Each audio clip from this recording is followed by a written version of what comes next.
Do love me some baseball. Oh, we're recording. All right, ladies and gentlemen, welcome back live to the Mr. GLOAT podcast. This is going to be a remake. Originally, this was going to be an episode 7 thing, but now it's episode 8. And the information here, I do got to look this up just to know what date this is because I know this was a week ago. And it does upset me because there's other things that are happening in boxing, and this one just upsets me the most because it's like I already talked about this, and now that I did, all of my energy is gone. It's like, why should I talk about this again? So guys, this might be a short 40.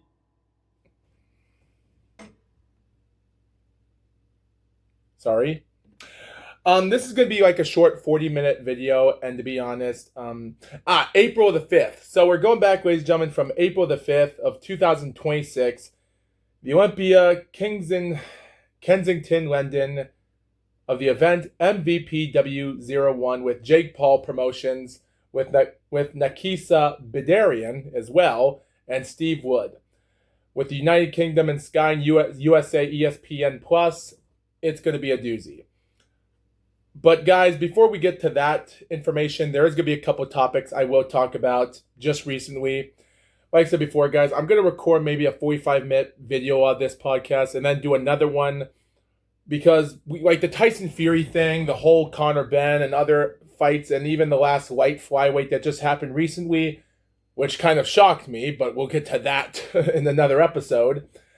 It's kind of ridiculous. Like, it's giving me a lot of confusion going on right now. And even today in the Korakuen Hall, we've already just had some not much of interesting contending fighters recently on the 14th. But there is one interesting show out there, ladies and gentlemen, that I do find interesting, and interesting as it is. And that fight, the entire show, also takes place 2 days later, and I've already talked about this as well. But before we do talk about that, we might as well have to get through the couple topics of this. Now, the first topic I will like to talk about is mostly the light flyweight championship, and it's a doozy.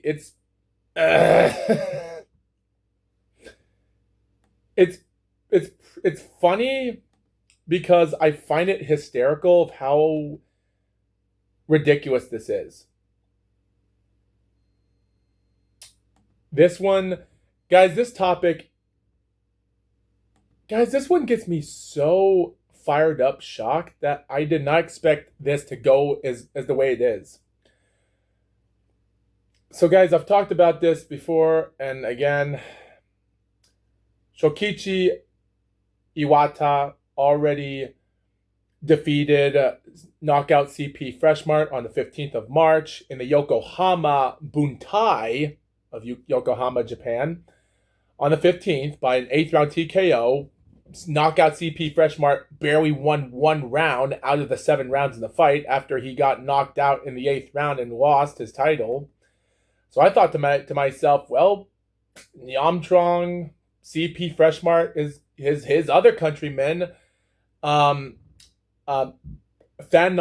Sak Simsri, is going to lose his title as well at the IBF against this undefeated 27-0 fighter in the Korakuen Hall. And Sergio Alfonso Mendoza is this 25-year-old kid. He's a southpaw fighter, and with 27 wins, 23 by knockout, this guy was ranked number 1 in the pound for pound. And him and this guy from Thailand are not Japanese people, but they're fighting in Japan. This entire show by Hideyuki Ohashi Promotion.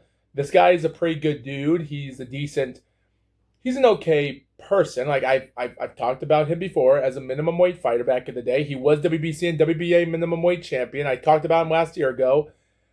He's a decent person, and even though when he did retire in 1993 for good and then came back 8 years later in 2001 to do his first promotional fights. So this is already his 25th anniversary when he did his first promotional fight. He's already now gone through 168 event promotions in the last 25 years, from 2001 to 2026. So I thought on paper this main event was going to be pretty good. And good, I say, is I thought this was going to be a really long night and a pretty great dominance by one person. And not the way I expected. Because this was the doozy. So the show went on with a debut fighter named Kenji Hayashi. He scores a second round TKO. He's ranked number 95 in the minimum weight right now with that second round knockout. Two fighter from the lightweight, not much of a 4-round fight.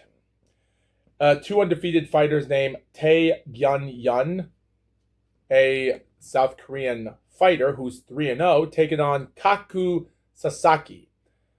Now, I know Kaku Sasaki. He's a decent-looking guy. He has some interesting skills. Even he is in the middleweight division. He's 20 years old. And I did found him as a promising prospect, even when he was demolishing fights in 2025. He won 2 fights in 2024 in July and October. And then 2025. And those first 2 fights were debut fighters. Well, guess what? His next 2 fights in March and July were debut fighters. His 5th fight was a 1-0 fighter. His next fight in November was a 2-0 fighter, and the other one was a 2-0 fighter in December. So at least he's been doing a little bit better. This next fighter, as said before, Tae Gyun-yun, this 32-year-old fighter, they go out 6 rounds, and all 3 judges had 58-56.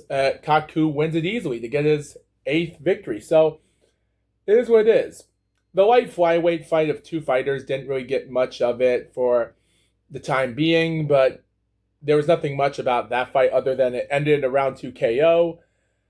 Another fight of Masanori Rikishi versus Lito Badenas.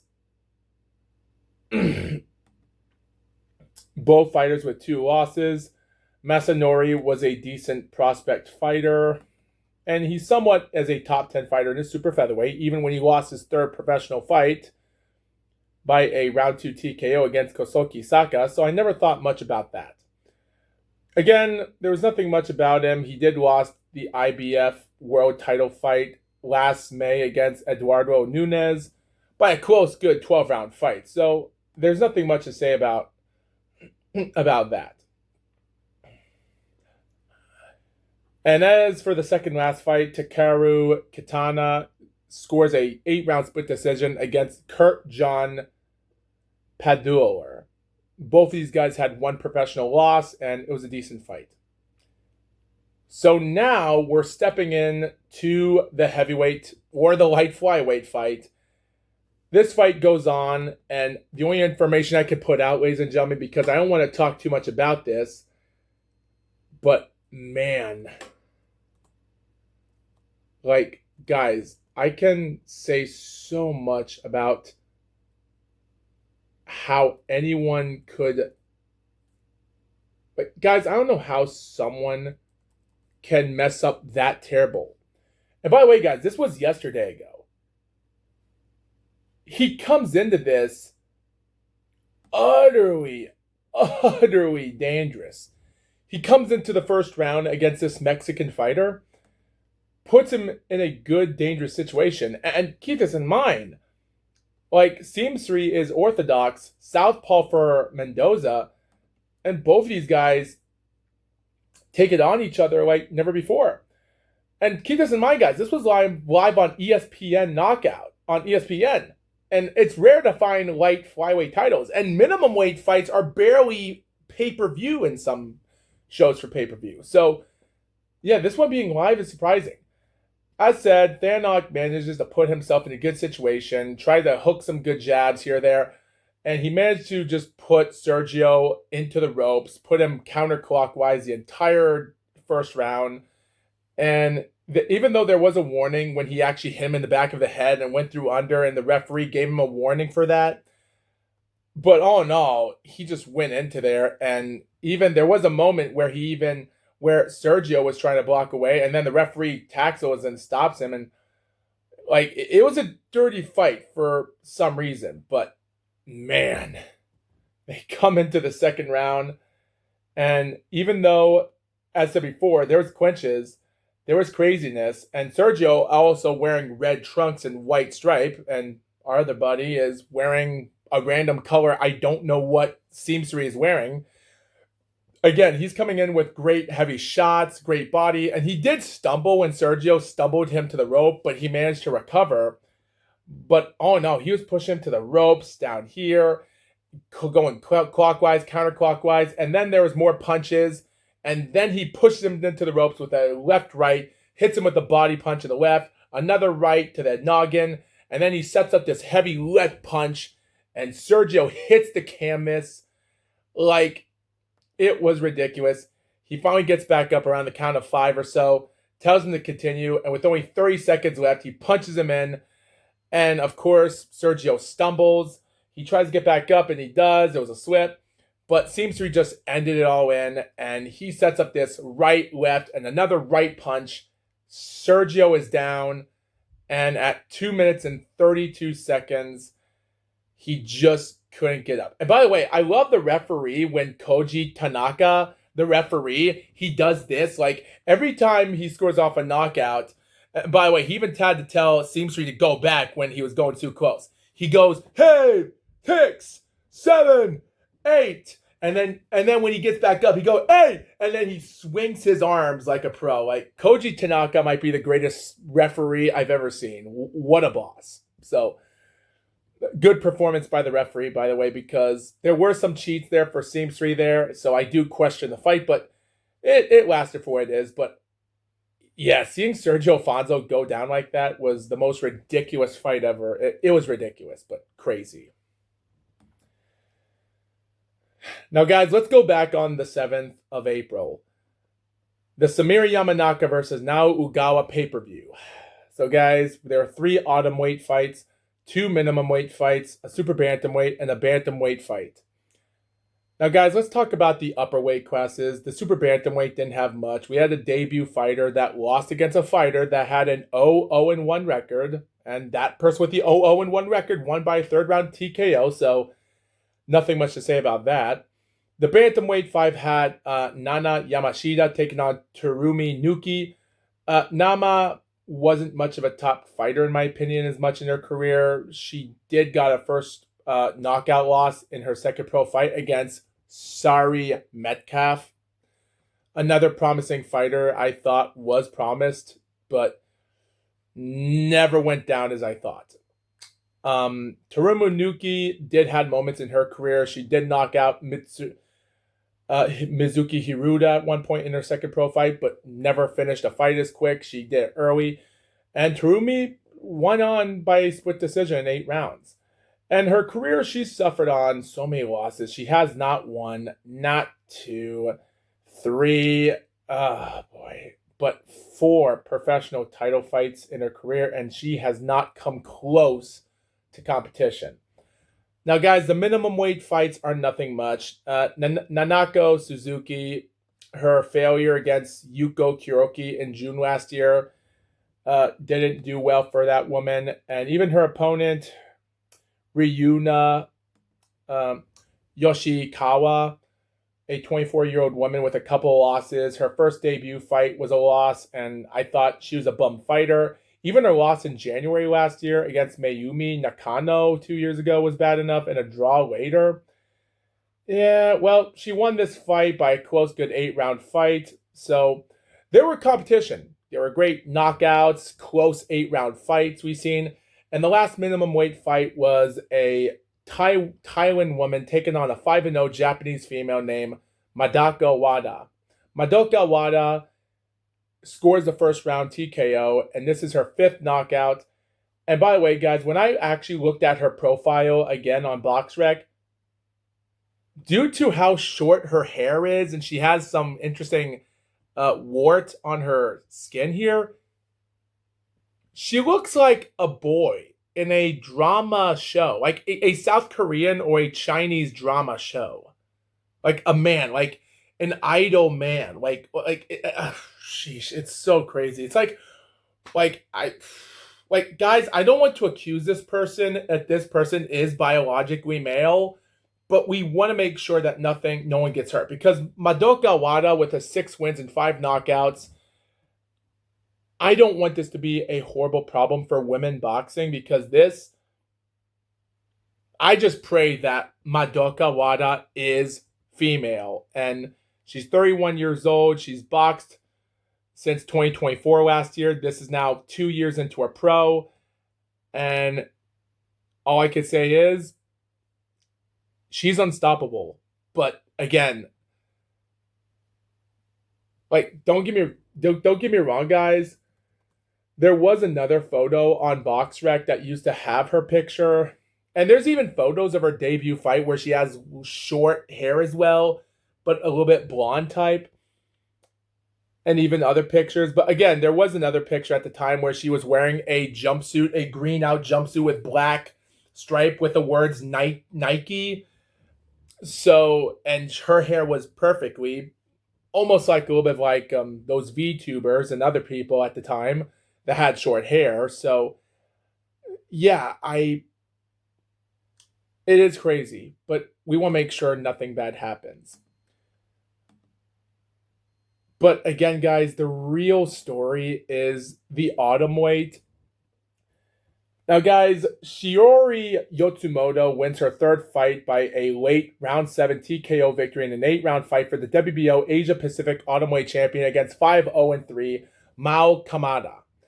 By the way, guys, the other title fights on the show with WBO Asia Pacific Minimum Weight vacant title, like I said before, Yoshikawa defeated Nanako Suzuki, and Terumi Nuki wins the Japanese Boxing Commission and the Oriental Pacific Boxing Federation bantamweight title against Nana Yamashita.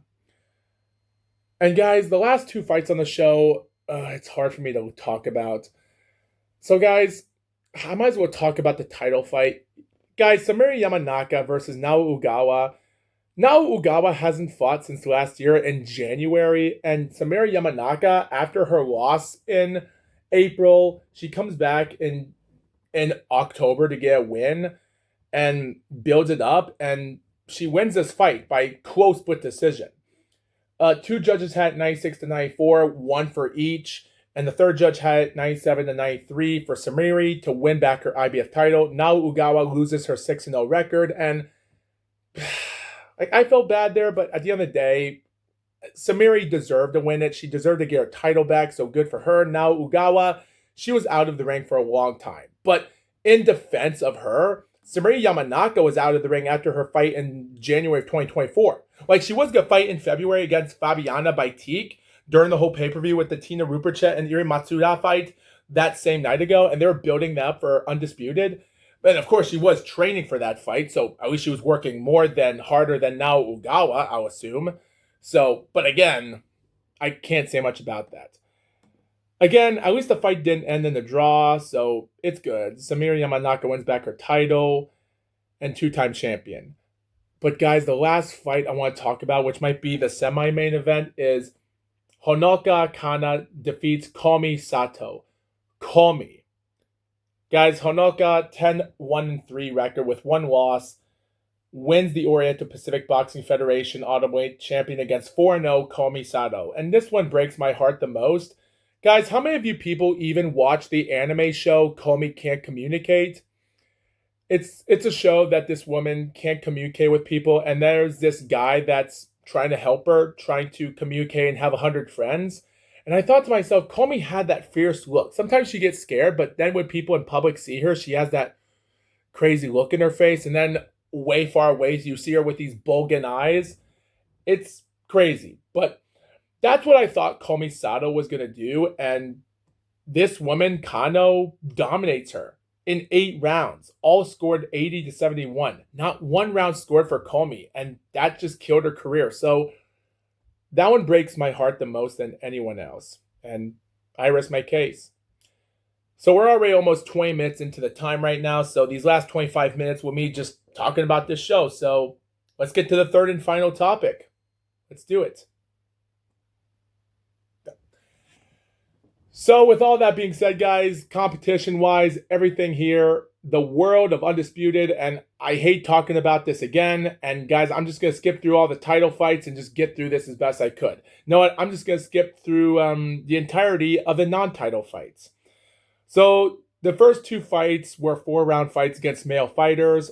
Arjan Bassi defeats a 3-10-1 fighter by second round with referee Sean McAvoy.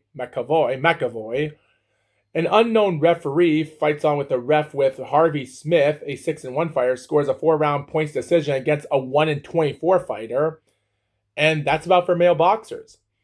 There's 2 6-round fights and 2 8-round fights with 4 10-rounder fights in female boxing.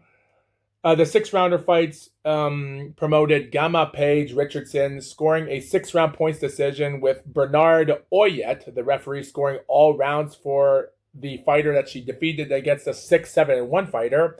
Elizabeth Oshoba, 9-0, takes on a 5-2-1 fighter, scores a 3rd-round TKO with also the same referee. Bernard Oyet even refs the other fights in an 8-round fight against Shannon Courtenay, a 3-10-3 fighter, defeats Sasha Booker, a 3-1 fighter, also scores a 3rd-round TKO. And Chloe Watson, 9-2, she actually didn't win. She lost when referee Sean McAvoy scored the 8-round bout 77-75 in favor of the 5-0 fighter Teresa McKinnon. Teresa McKinnon defeats Chloe 5-3, and this Finland woman boxing in Spain in her first 5 pro fights, one in 2024, 4 other fights in 2025, and her first fight this year was in the Great Britain. So fortunately, this woman from Finland gets her 6th victory. A 21-year-old woman. She's not bad looking. She has a great picture, nice face, nice, no pores, nothing. Great. But unfortunately, she has 0 knockouts in her 6 fights. She's ranked number 16 in the bantamweight, and I wish her best of luck. She might deserve a chance. So, and that's what's great about Jake Paul, because you give them a chance, you got to give them an opportunity. So, good for them. So, it is what it is. So, guys, this next thing to talk about is the most ridiculous stuff, because before we talk about it, we might as well try to take just take a breath of fresh air and get on with it, because we're already halfway done. Because at this moment, like with 10 fights on the show and 6 of them already reviewed, I will say this though, guys, this one does give me an interesting, hilarious talk behind the scenes, depending on who you ask.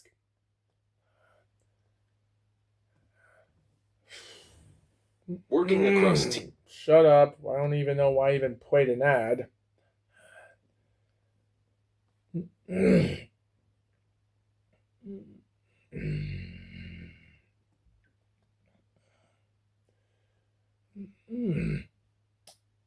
So technically, with all this being said, guys, there is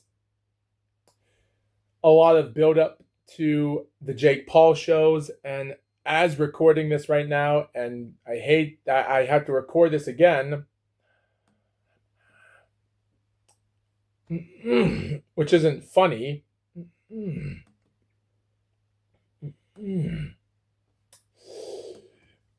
But with all this being said, so here's the information that we all have to know. Jake Paul is already promoting out another show on April the 17th, 3 days from now in Madison Square Garden. We have May the 30th of MVP 3. So it's going to be a doozy to talk about the entire shows of these fights. And I'm going to be surprised on how the outcome is going to be, because I do find this one to be interesting for what it is.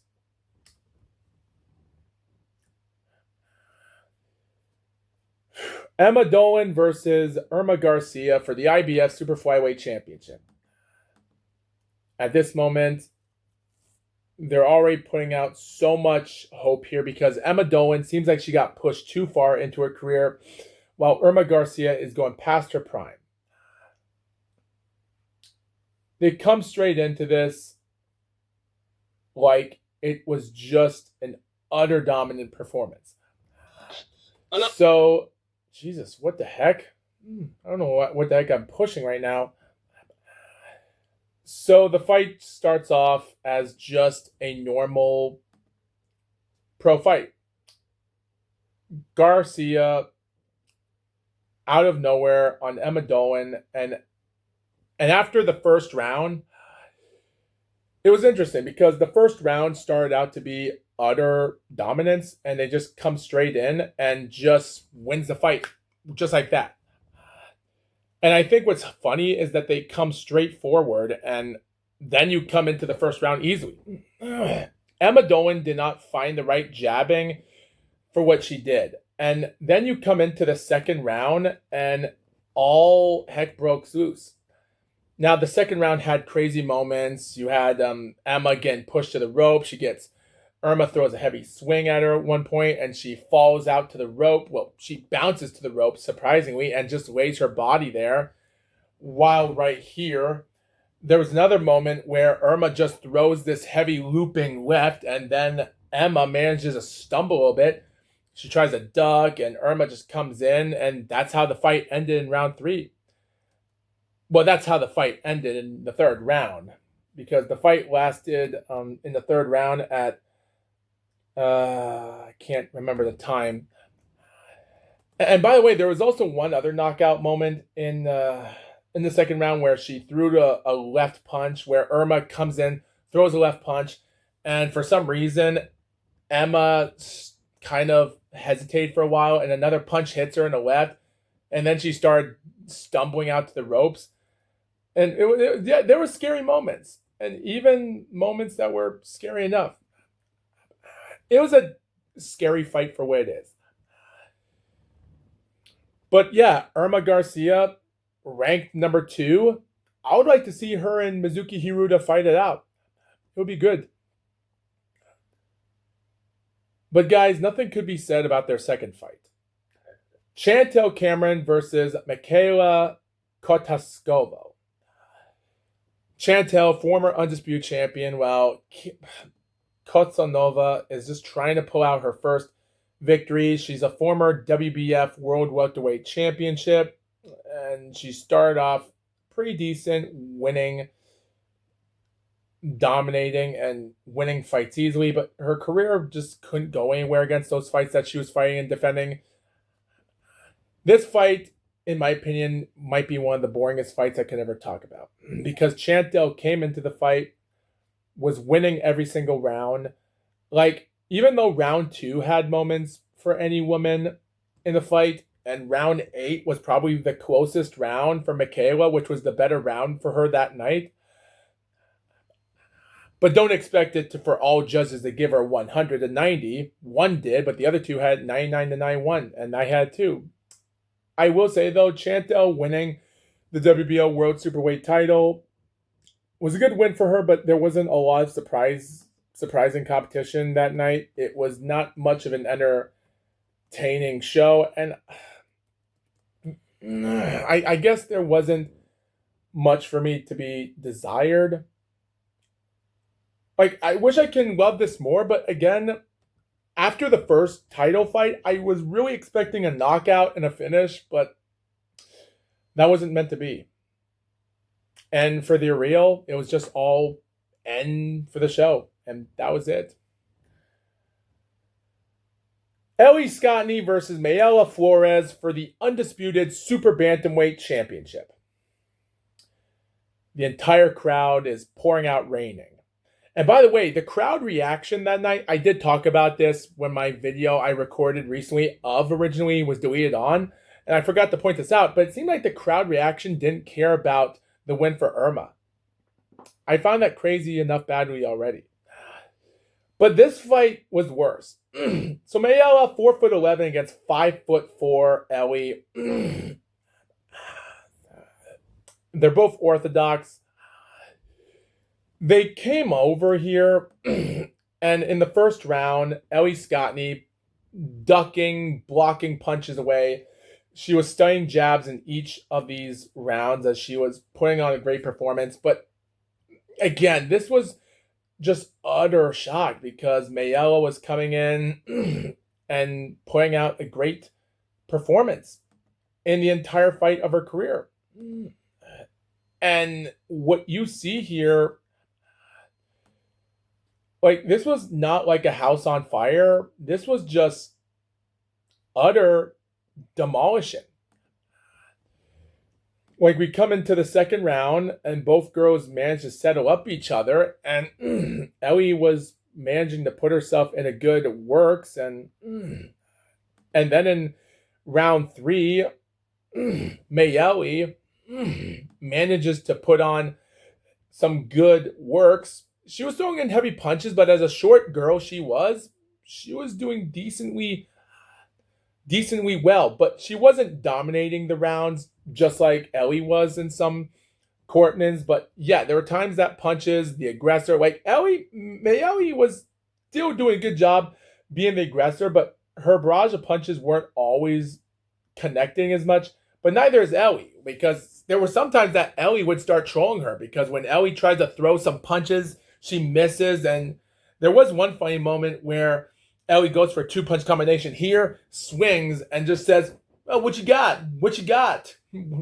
Like, Mayeli starts showboating her at one point. So it was an entertaining fight for what it was. Even round 4 had to be the most dominant round, in my opinion, for Ellie. She was finding good stuff. But after round 5, which was the closest round, and round 6, both for Mayeli, in my opinion, and I thought, man, she's coming back strong. Like, the score is 3-3, and I thought Ellie had it. And surprisingly, she would recover. She goes straight in to round 7. And again, there were great punches, blocking. Both girls were swinging and blocking punches, and there were some great, huge curves, everything else. And even every time Mayeli sometimes tries to go straight forward, she would start doing crazy movements and trying to scare out Ellie to the rope and just start throwing barrage of punches. But again, there were times that a lot of those punches were just mostly blocks and by punches. So there wasn't a lot to it. Yes, Mayeli might have been the aggressor, but I don't think she was that much. Like, she was winning rounds, definitely. And there were times that rounds were close for competition. So you can't give her false disrespect for that. But man, oh man, whatever the two of those 3 judges that were there that night saw, oh, really? How did any of these judges become judges in the first place? How did this stuff make air? How did any of this stuff make air? How would you even say to yourself that these judges know what they were going to do? It was just abysmal. Like, the entire fight was it was a great bloody fight. And I wouldn't say that Ellie Scottney did her great performance that night. This might have been her toughest fight ever, considering this was an undisputed title fight and more tougher. And there were times that Ellie Scottney did try to cheat her way. Like, there was a moment in the mid rounds where she tried to block her punches by Mayeli, and she started sticking her elbow out like this, trying to hurt her, and the referee gave her a warning for that.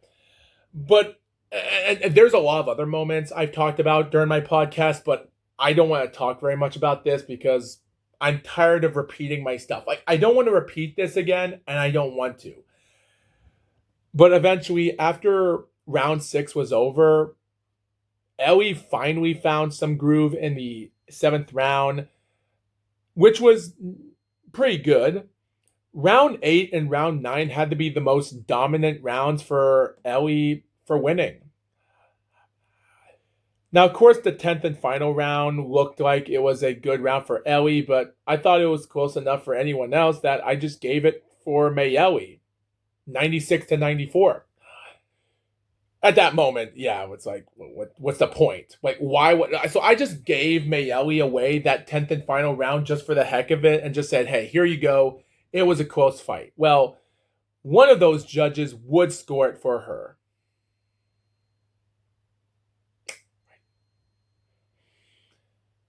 And by the way, you know what's crazy? It's worse for what it is because the worst is yet to come. Because it's the worst. So, guys, they come to the final round of the fight. They push it in. Mayeli does finally get offense in. She's shooting out every single punch she can throw to end this fight, end the performance with a bang. Let the judges give her rounds, and ding ding, the end of the fight. Well, that's not how it went. That's not how it would have went. None of it went that way. Victor Loughlin had the fight 96-94. Judges Glenn Dawson and Sven Grafe had it 100-90. And the winner by unanimous decision, Ellie Scotney. I'm like, why would you do this? It's just an abysmal. And keep this in mind, guys. Victor Loughlin gave round 2 okay for Mayeli. She gave round 6, I guess. She gave round 9, not close, and round 10 for Mayeli. Those are the only rounds scored. Now, of course, round 2 wasn't a dominant round for Mayeli. Anyone would have had that round. Round 3, I had there. So, yeah, any other rounds that would have been scored, or even if the 5th round or so, maybe Victor would have given her 2 more rounds. So, it just goes to show you questionable. Again, guys, I don't know why, and even watching the press conference and just having Ellie talk about the scores and such, yeah, it's like you just can't throw in everything about that. Like, it does stink. Like, Ellie Scotney, like, even though this, just to let you guys know, this would be known as fight of the night.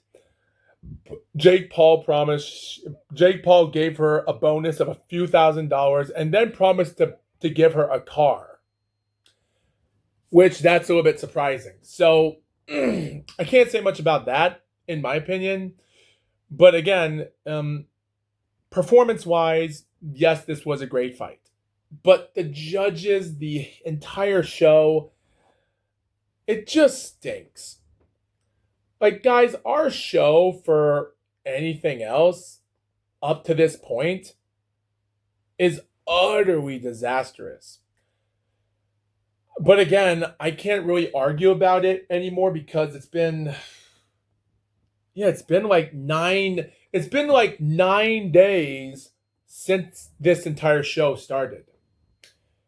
So I just can't buy none of this stuff for what it is, because it just upsets me that this is how it went down. I just wish it didn't, because no one should ever lose their titles like that against dominant people that gave all the rounds to the opponent that didn't deserve it. And people online are saying stuff that, oh, Mayeli was robbed. Keep this in mind. Like I said before, 3 or 4 rounds of those 10 rounds were utter dominant rounds for Ellie Scotney. And Ellie was doing some rounds good. There were times that she was getting some good blocking and good defensive work. And Mayeli, she was the aggressor, but she wasn't landing everything. You could say whatever you want to, but again, I did find it more questionable every single day. This might not be the worst match in boxing for a 10-round fight, but for the judges and the Undisputed, It's the most hateable match I've ever seen. And I rest my case. And that's the story of Ellie Scottney and Mayeli Flores. Period. So the last fight on the show, guys, which will just be a few minutes for me, I'll talk about Caroline Dubois versus Terry Harper, WBC and WBO World Lightweight Championship. And the fight just goes on utterly disastrous. Like the fights, the rounds. Like Harper dominates the first couple rounds of the fight, comes in, but Dubois, guys, I was watching YouTube shorts of Terry Harper and how she was working on body punches. There are YouTube shorts out there for her. But again, guys, you can be a good fighter in the gym, but some people were built differently. And Caroline Dubois, she was built a lot different than Terry Harper. And Terry Harper's 2 losses were in the 4th round. So it was devastatingly. Like, don't get me wrong, in the first couple rounds, like, guys, Terry Harper can do you a lot of damage in the first couple rounds, even though some judges might have not given her a couple rounds. Then she comes into round 3. Dubois finally gets some stuff in. Round 4, Harper did kind of come back, and there were times that there were some finishes into the match for the 4th round from Harper and Dubois, so I almost found that one hard to see who won, and I thought Harper won the 4th round, in my opinion. We come to round 5, utter domination for Dubois. Because after round 5, the last 5 rounds were like survival for Harper. Because out of nowhere, in the 6th round, Harper sets up a 2-punch combination with a right-left, and it sends Terry Harper queening to the ropes, and she managed to hang on and try to get back up, but it was a knockout. So instead of it being 3-3 even, it's 3-2 for Caroline. We come to round 7, round 8, we're all domination for Dubois. And round 9, Harper did come back, and there were moments in that round as well. And I kind of did found it hard, but Dubois kind of had that one easily a winning round there. But of course, in the 10th and final round, Harper comes in, and she does squeak out the last round easily there. I scored it 96-93, but the judges had other plans. One judge had it 97-92, and the other 2 had 98-91, which are, at the end of the day, Caroline, the knockout she had in round 6 were clear wins. She did lose a few rounds in the fight, probably managed to win 6 rounds. Like, guys, Caroline's round 3, round 5, round 6, 7, 8, those 5 rounds were utter domination for Dubois. Now, of course, round 9 was another round. Definitely. Interesting enough, just like round 4. So, depending on if anyone would have given her those rounds as well. Again, there was some toughness. But again, Harper, a 3-time weight class champion, good for her, the 10th fighter to do it in female boxing. But again, that's all I have to say about this. Guys, I hope I never get to review this again because it was tough. All in all, guys, what am I going to do in the last minute of this podcast? Well, the last thing I'll say is this. Caroline did a good job. There were moments where you thought maybe Harper was coming back during the last couple rounds of the fight, and she was ending it off with a bang. All in all, I can't say to myself that there are moments that anyone would have went into that and said they did better, but I think at the end of the day, guys, I have to look back at this and say not everyone was built to be a good fighter. You can do a good job in the gym, but sometimes those fighters can be better than you, and it is what it is. But anyway, guys, I'm going to take a break. I'll be back getting a sip of water, and we're going to review the next episode, the Tyson Fury and Arslanbek Makhmudov fight. So we're going to have to wait and see with it, man. But we'll be right back after these messages, and thank you for watching this episode. Goodbye, man.